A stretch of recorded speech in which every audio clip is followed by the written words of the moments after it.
Guard के समस्या खूब आराम बा, लेकिन ओमे बहुत रिक्स होला आ सबसे ज़्यादा शोषण गार्डे के होला आ सबसे ज़्यादा मेहनत बा ओकर, लेकिन ओकर लोग इज्जत नहीं देवे। तू चाहे कतनो ईमानदारी से काम करो, काम करके अपन प्राण दे देवो, कहीं कहीं लाठियों खाए के पड़ेला गार्ड, लेकिन ओकर कोई नहीं बुझे। बापा सही बात कहत हन, बापा सही बात कहत हन। कोई जाए बाहर में नु आँख मुद के रहूं, बात तो सही कहत। हाँ तो जीवन में सोच लो, सब काम करी हो, तू चोखा लिट्टी बेच ली ठेला पर, फल बेच ली हो, लेकिन गार्ड के काम प्रयास मत करी हो।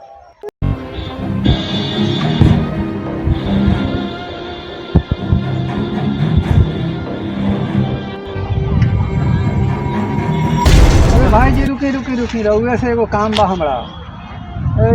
कहाँ काम करी ले? सिक्योरिटी गार्ड लिखल है।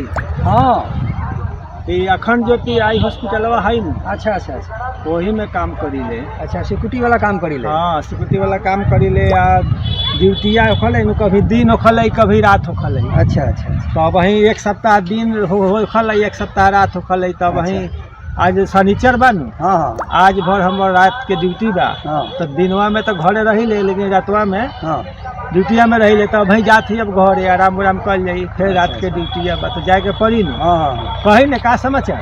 अरे हमरो एगो लड़िकवा बा, यही अच्छा। में बहेरा बन के जहाँ तहाँ घूमत चलला। हाँ कभी नदी में हो, नदी में मछली मारी, हाँ कभी गुली टार खेली, हाँ आ कभी गोली खेली, हाँ आ कभी लंगूर मारी। हाँ। इहे सब तक भाई जी तो कहीं बाहर नु रहत लख।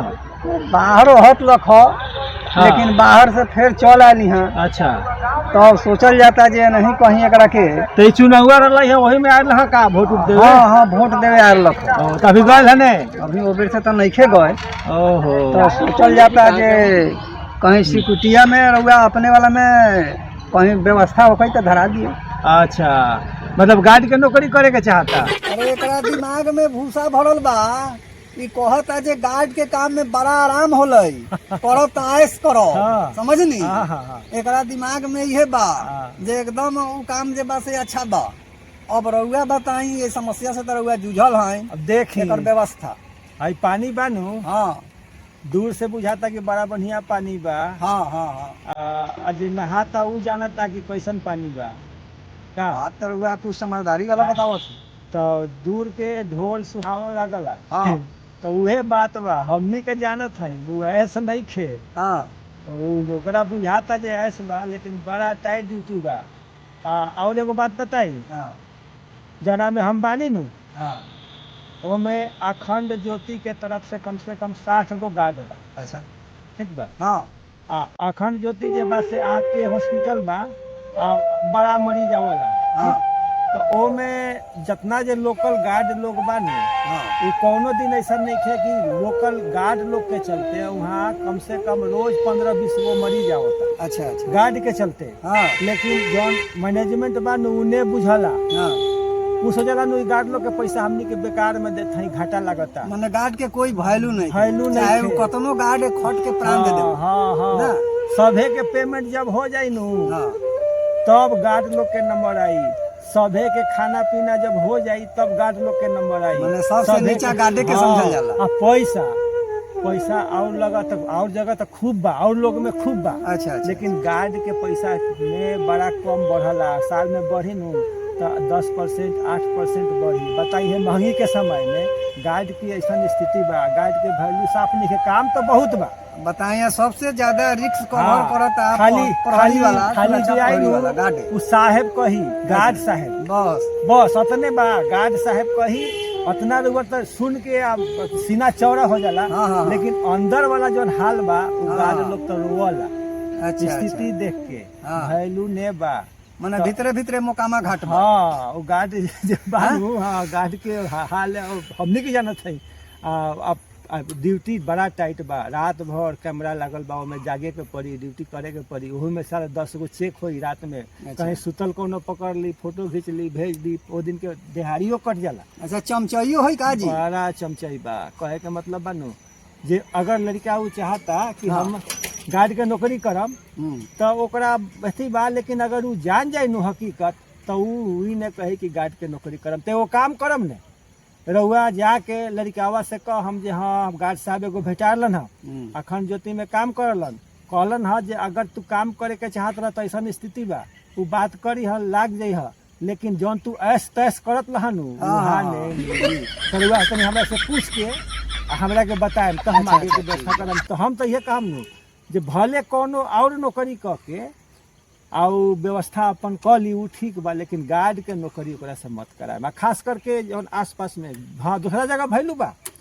कहीं अलग बा दूसरा शहर में बा जैसे दिल्ली भइल पंजाब भइल हरियाणा में कहीं भइल चाहे ने छत्तीसगढ़ तरफ भइल एने बंगाल तरफ भइल ओने कर बड़ा भइलू बा लेकिन हमनी भी वैल्यू नहीं थे गार्ड के तो कोनो इज्जते नहीं थे गार्ड के वर्दी पहना के हाँ। आ ओकर इज्जत जे बा वर्दी के इज्जत नहीं कइल जा हमनी के खाली मजबूरी में हई वर्दी पहनले हई ऐसे कि हमनी के अब बूढ़ पुरानिया भई नहीं तो भइल कि चल भाई कहाँ एने ओने घूमम चल भाई नौकरी कर अब तो कहीं कहीं गार्ड के भोजवो में रखता लोग फैशनेबल लोग गेट पर आगे सब माने पंडाल सज जाता आगे गेट के तो ठीक बा रउआ एगो काम करब रउआ पूछ ले अब बता देम कि ऐसे ऐसन बात बा बबुआ करे के मन बा हाँ तो हमरा के कह हम तो देखल ली हाँ ठीक बा हाँ गार्ड साहब तो बन जाई साहब कहाई लेकिन साहब के वैल्यू का हुई लगला के बाद हाँ माने ऊपर से साहब बा लेकिन भीतर खंडहर बा खोखला बा कुछ नहीं है हम जात है हाँ हाँ ठीक के बता हाँ ठीक बा ठीक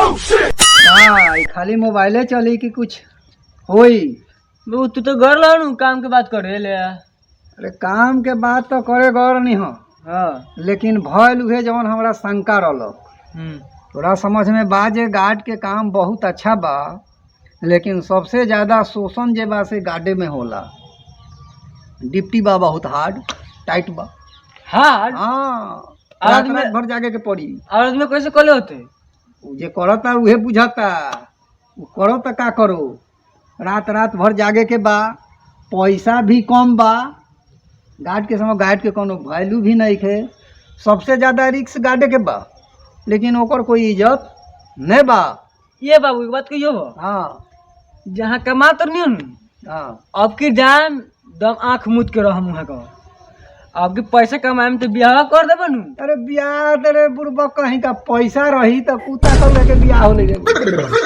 अच्छा तब मेन पैसा लेकिन गार्ड के समस्या जौन बा वो बहुत गंभीर बा लोग सोचला जे खूब बढ़िया बा खूब आराम बा लेकिन ओमे बहुत रिक्स होला आ सबसे ज़्यादा शोषण गार्डे के होला आ सबसे ज़्यादा मेहनत बा ओकर लेकिन ओकर लोग इज्जत नहीं देवे तू चाहे कतनो ईमानदारी से काम करो काम करके अपन प्राण दे देवो कहीं कहीं लाठियों खाए के पड़ेला गार्ड बापा लेकिन ओकर कोई नहीं बुझे बापा सही बात कहत हन बापा सही बात कहत हन कोई जाए बाहर में नू आँख मूद के रह बात तो ई सही कहत हाँ तो जीवन में ई सोच लो सब काम करी हो तू चोखा लिट्टी बेच ली ठेला पर फल बेच ली लेकिन गार्ड के काम प्रयास मत करी हो करे के। ई मजबूरी में जेकरा करे के बा से करला ठीक है आ मजबूरी के लाभ उठावला केहू